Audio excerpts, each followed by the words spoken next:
তোমাদের কাছে কি মনে হয় এই পানিটুকের ভিতর কি মাছ থাকবে? চলো সেটা সেকে দেখা যাক।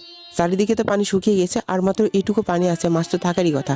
সেটা তো চেকার পরে দেখা যাবে। হ্যালো এভরিওয়ান, আমাদের ভিডিওগুলো তোমার কাছে কেমন লাগে এবং ভিডিওটি তুমি কোথা থেকে দেখছো অবশ্যই কমেন্টে জানিয়ে যাবা। আমাদের ভিডিওটি নিপারয় দেখছে ইন্ডিয়া শহর থেকে, সিনহা আক্তার দেখছে মানিকগঞ্জ থেকে, অপূর্ব দেখছে ইন্ডিয়া থেকে, সুবর্ণা দেখছে ফেনী থেকে। আর তুমি ভিডিওটা কোথা থেকে দেখছো সেটা কমেন্টে জানিয়ে যাবা। আর অল্প একটু পানি আছে, তোমরা দেখতে থাকো। তোমার মনের কথাটি যদি এটা হয়ে থাকে যে এখানে কোনো মাছ থাকবে না, সেটাও সত্যি হতে পারে।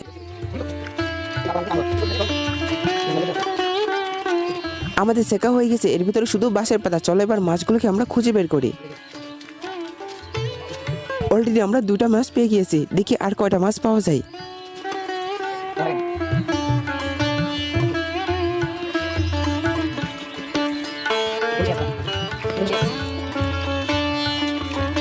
চাইলে তোমরা আমাদের এই ভিডিওগুলো দেখে আসতে পারো, আশা করি ভালো লাগবে।